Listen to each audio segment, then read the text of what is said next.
aside, the Milwaukee Bucks cannot consider this season anything except a complete failure.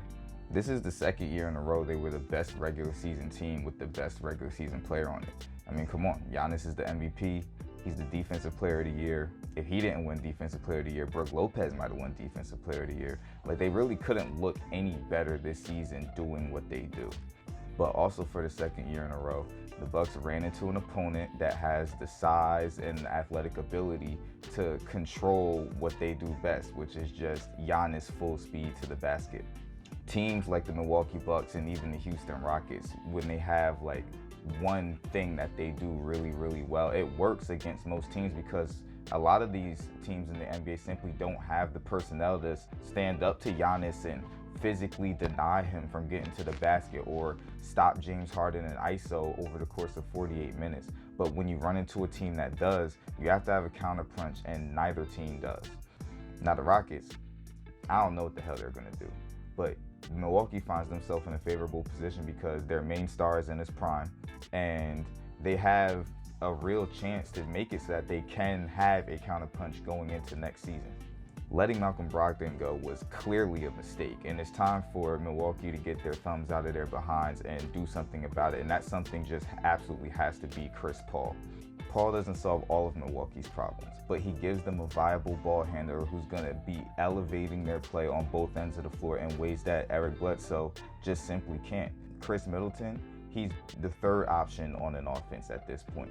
He's an all-star. We've seen him show flashes of being able to be that guy, but Milwaukee needs somebody where it's not flashes. They need somebody who's actually going to be able to do it. Paul has a deadly combination of being one of NBA history's best mid-range shooters and one of NBA history's best playmakers all in one package. So this makes a CP3 Giannis pick and roll game just absolutely nuts as far as being able to cover. And with Middleton standing in the corner waiting for spot up threes, good luck.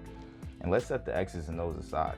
This is Chris Paul. The man is a dog, and Giannis is a dog as well. So I don't think any of those guys has ever played with another teammate that matches that level of fire on the court.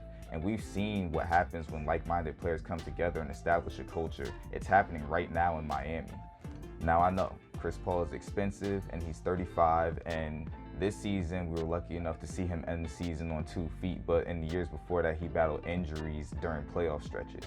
But the Bucks have to go all in. They have no choice right now. You can't continue to wait for the right situation to come along. Giannis is in his prime now, and if they underperform again in this next season, the whole tune of him staying with this organization can change overnight. We've seen it before with Kyrie telling kids in Boston that he wasn't going to leave, and then situations changed and he was gone.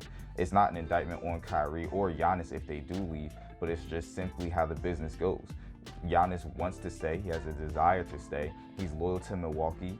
But if they don't build a winning product around him, there's no point in him wasting his career away being mediocre.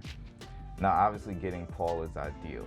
But what if that's not able to happen? There's still another option out there.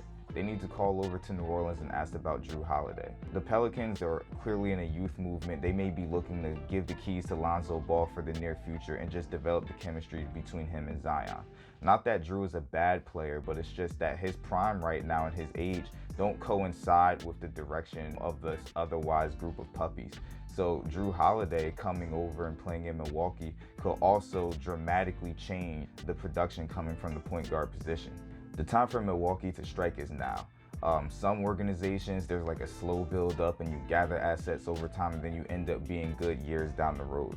This team has only been good for really championship good for about 2 seasons, but they have a star in their prime. They have aging role players. Marvin Williams just retired. Brook Lopez is in the twilight of his career, and they can no longer wait and be cheap.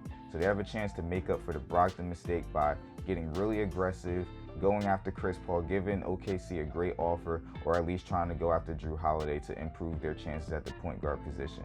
This is a team with too many specialists and not enough playmakers and shot creators, and if they don't correct that, it's going to be more of the same in Milwaukee. That's just my take.